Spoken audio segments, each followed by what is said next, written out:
ವರದಕ್ಷಿಣೆ ಕಿರುಕುಳಕ್ಕೆ ಬೇಸತ್ತು ನವವಿವಾಹಿತೆ ನೇಣಿಗೆ ಶರಣು ಪ್ರಕರಣಕ್ಕೆ ಸಂಬಂಧಪಟ್ಟಂತೆ ಬಿಗ್ ಟ್ವಿಸ್ಟ್ ಒಂದು ಸಿಗ್ತಾ ಇದೆ. ಪ್ರಿಯತಮನ ಹೆಸರು ಎದೆ ಮೇಲೆ ಹಚ್ಚೆ ಹಾಕಿಸಿಕೊಂಡಿದ್ದಂತೆ ಪ್ರೇಮ. ನವ ದಂಪತಿಗಳ ನಡುವೆ ಈ ವಿಚಾರವಾಗಿ ಒಂದು ಬಿರುಕು ಮೂಡಿತ್ತು. ಮದುವೆಗೆ ಮುನ್ನವೇ ಬೇರೆ ಯುವಕನೊಂದಿಗೆ ಪ್ರೀತಿಯಲ್ಲಿದ್ರು ಪ್ರೇಮ.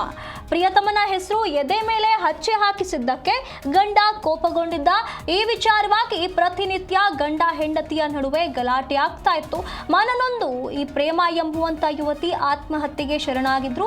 ಈ ಒಂದು ಪ್ರಕರಣಕ್ಕೆ ಸಂಬಂಧಪಟ್ಟಂತೆ ಶಿಡ್ಲಘಟ್ಟ ತಾಲೂಕಿನ ಜಂಗಮಕೋಟೆ ಗ್ರಾಮದಲ್ಲಿ ಈ ಘಟನೆ ನಡೆದಿತ್ತು. ಕಳೆದ 10 ತಿಂಗಳ ಹಿಂದೆ ಶಿವಕುಮಾರ್ ಎಂಬುವಂತವನ ಪ್ರೇಮ ಮದುವೆಯಾಗಿದ್ರು. ಆದ್ರೆ ಪ್ರೇಮ ಆತ್ಮಹತ್ಯೆ ಆಗ್ತಾ ಇದ್ದಂತೆ ಇಲ್ಲಿ ವರದಕ್ಷಿಣೆ ಕಿರುಕುಳಕ್ಕೆ ಆಕೆ ಸಾವನ್ನಪ್ಪಿದ್ದಾಳೆ ಅನ್ನುವಂತ ಬಣ್ಣವನ್ನ ಇಲ್ಲಿ ನೀಡಲಾಗಿತ್ತು. ಆದ್ರೆ ಇಲ್ಲೊಂದು ಟ್ವಿಸ್ಟ್ ಸಿಗ್ತಾ ಇದೆ. ಈಕೆಯ ಎದೆ ಮೇಲೆ ತನ್ನ ಹಳೆ ಲವ್ವರ್ನ ಹೆಸರು ಕಂಡ ನಂತರ ಗಂಡ ಹೆಂಡತಿಯ ನಡುವೆ ದೊಡ್ಡ ಗಲಾಟೆಯಾಗಿತ್ತಂತೆ. ಪ್ರತಿನಿತ್ಯ ಜಗಳವಾಗ್ತಾ ಇತ್ತಂತೆ. ಆ ಕಾರಣದಿಂದ ಮನನೊಂದ ಈ ಪ್ರೇಮ ಆತ್ಮಹತ್ಯೆಗೆ ಶರಣಾಗಿದ್ದಾರೆ. ಈಗ ಈ ಒಂದು ಪ್ರಕರಣಕ್ಕೆ ಟ್ವಿಸ್ಟ್ ಸಿಗ್ತಾ ಇದೆ. ಇದಕ್ಕೆ ವರದಕ್ಷಿಣೆಯ ಬಣ್ಣ ನೀಡಲಾಗಿತ್ತು.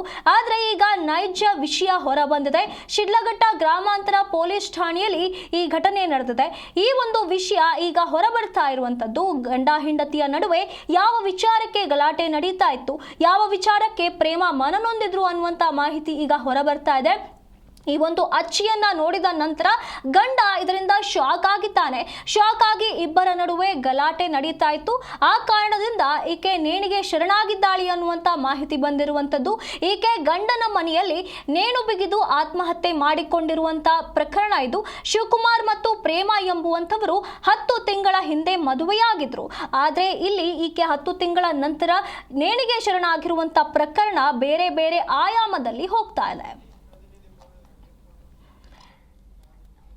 ಈ ಬಗ್ಗೆ ಹೆಚ್ಚಿನ ಮಾಹಿತಿಯನ್ನು ನಮ್ಮ ಪ್ರತಿನಿಧಿ ಸತೀಶ್ ನೀಡ್ತಾ ಹೋಗ್ತಾರೆ. ಸತೀಶ್, ಚಿಕ್ಕಬಳ್ಳಾಪುರದಲ್ಲಿ ನವವಿವಾಹಿತೆಯ ಆತ್ಮಹತ್ಯೆ ಕೇಸ್ಗೆ ಈಗ ಟ್ವಿಸ್ಟ್ ಸಿಗ್ತಾ ಇದೆ. ಹಳೆ ಪ್ರೇಮಿಯ ಹೆಸರು ಆಕೆಯ ಎದೆ ಮೇಲೆ ಕಂಡು ಇಷ್ಟೆಲ್ಲ ದೊಡ್ಡ ವಿಚಾರವಾಗಿದೆ ಅನ್ನುವಂತ ಮಾಹಿತಿ ಬರ್ತಾ ಇದೆ. ಹಾಗಾದ್ರೆ ಯಾವುದು ಸತ್ಯ ಇದರಲ್ಲಿ? ಎಸ್ ಸುನಿಧಿ, ಯಾಕಂತಂದ್ರೆ ಕಳೆದ 10 ತಿಂಗಳ ಹಿಂದೆ ಈ ನವದಂಪತಿಗಳು ಏನು ವಿವಾಹ ಆಗಿದ್ರು ಅಂತ ಹೇಳಿ ತಿಳಿದು ಬಂದಿರೋಂಥದ್ದು. ಸಾಕಷ್ಟು ರೀತಿಯಲ್ಲಿ ಏನು ಮದುವೆ ಆಗಕ್ಕೂ ಮುಂಚೆ ಈ ಪ್ರೇಮನ್ನ ಯುವತಿ ಏನು ಎದೆ ಮೇಲೆ ಹಚ್ಚಾಕ್ಸ್ಕೊಂಡಿರ್ತಾಳೆ. ಆದ್ರೆ ಗಂಡನಿಗೆ ಗೊತ್ತಿತ್ತೋ ಗೊತ್ತಿಲ್ಲ, ಅದು ಅರಿವಿಲ್ಲದೆ ಈಗ ಮದುವೆ ಆಗಿದೆ. ಮದುವೆ ಆದ್ಮೇಲೆ ಈ ಅಚ್ಚೆ ಕಂಡು ಆಶ್ಚರ್ಯಗೊಂಡಂತ ಗಂಡ ಪ್ರತಿನಿತ್ಯನೂ ಕೇಳ್ತಾಳೆ. ಯಾಕಂದ್ರೆ ಮದುವೆ ಆದ ದಿನದಿಂದನೂ ಕೇಳುತ್ತಾ ಇದ್ದಾನೆ. ಪ್ರತಿನಿತ್ಯವೂ ಅಚ್ಚೆ ಏನಿದು ಅಂತ ಹೇಳ್ಬಿಟ್ಟು, ಯಾಕಂದ್ರೆ ಪ್ರಿಯತಮ ಇದಾನ, ಮೊದಲು ನೀನು ಲವ್ ಮಾಡಿದ್ದ, ಮತ್ತೆ ಏನು ಇದು ಕತೆ ಅಂತ ಹೇಳ್ಬಿಟ್ಟು ಪ್ರತಿನಿತ್ಯ ಯಾವ್ದೋ ಒಂದು ಖ್ಯಾತೆ ತೆಗೆದು ಪ್ರತಿನಿತ್ಯ ದಂಪತಿಗಳ ನಡುವೆ ಸಾಕಷ್ಟು ಗಲಾಟೆಗಳನ್ನ ವೈಮನಸ್ಸಕ್ಕೆ ಹೋಗ್ತಿತ್ತು.